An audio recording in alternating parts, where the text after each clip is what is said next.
Chirp. Hungry?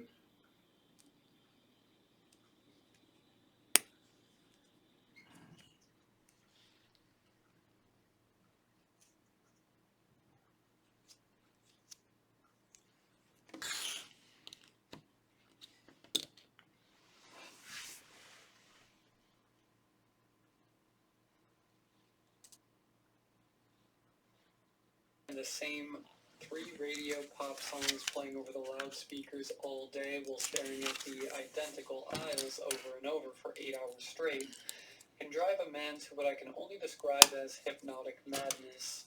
So when I got to doll aisle, I gave it a lazy once-over and continued on. A couple minutes later, when I was at the brink of dissociation, in the canned soup aisle, I was shook out of my haze when I heard my name being screamed out, as if they had just discovered me laying dead on the floor. It was Rob. Seems that in my half-asleep march, I didn't notice one of the dolls had fallen on its side on a shelf.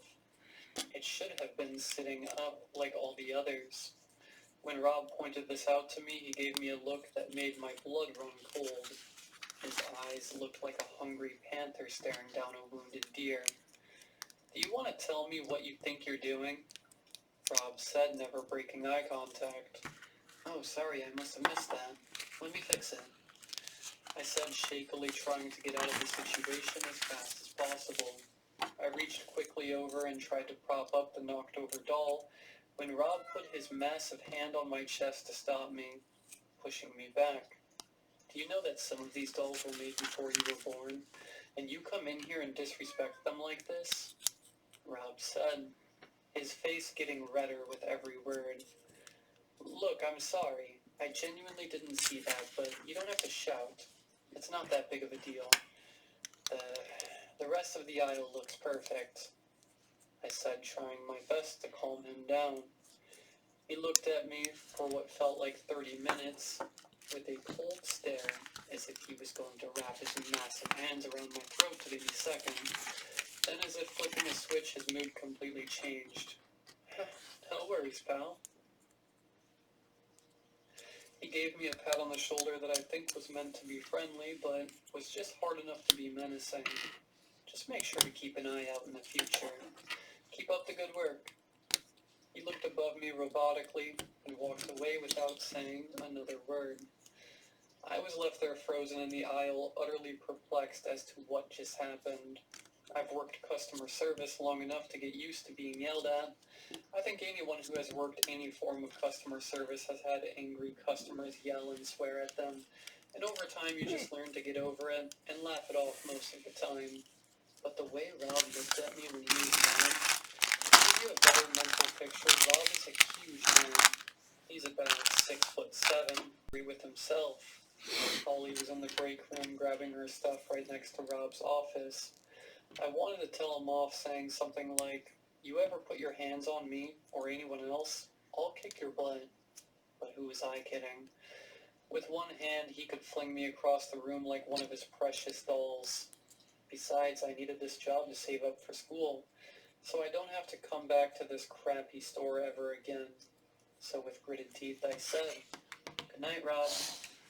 He turned as if snapped out of a trance and said, "Good night, buddy. See you tomorrow." I walked with my head swiveling back to my car. Sometimes I give Tony a ride to and from work, mostly because he's usually too high to drive, but I also like his company. He's funny and gives almost no craps about the job or where he's going in a refreshing sort of way. Why should I stress if he isn't? "I heard you almost got your butt kicked by Rob last night," he said once he settled into the passenger seat of my car. "Yeah, it was the dolls," I replied with a sigh. "Freaky dolls, man," Tony added as he was fiddling with my car radio, trying to get his Bluetooth to work. When we pulled up to the store, the parking lot was empty except for Rob and Holly's car.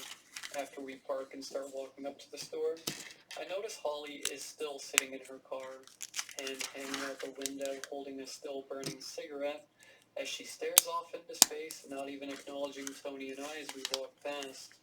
Once we are inside and clocked in, Rob is sitting at his desk in the same position as if he had been there all night without moving a muscle.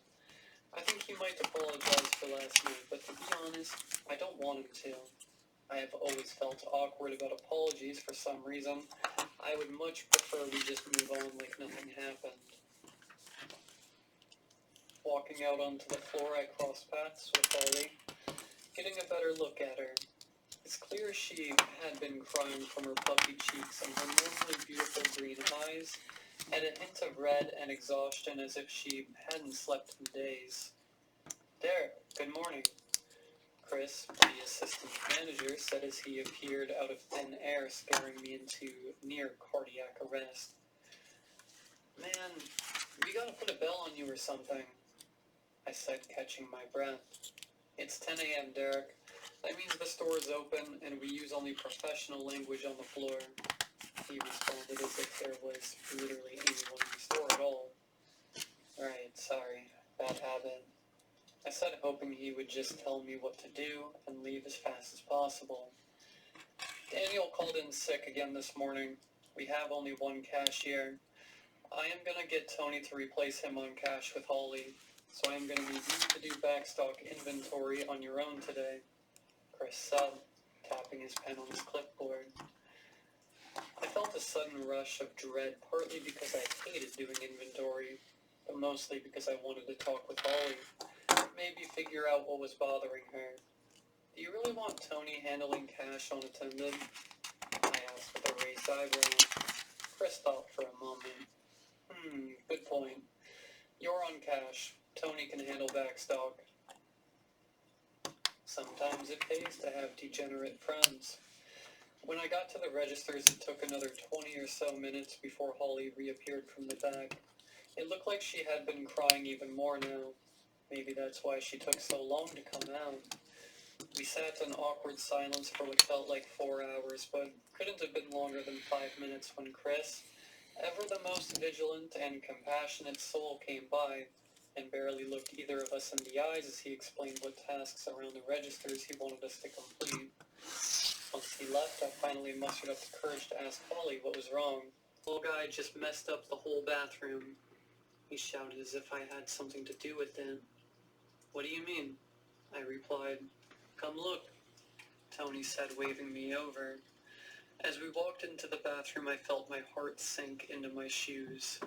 Written on the bathroom mirror in black marker, with text so big you could barely see your own reflection, were the words, I am not done. The letters were scribbled in such a way that made it clear how intensely he had been writing.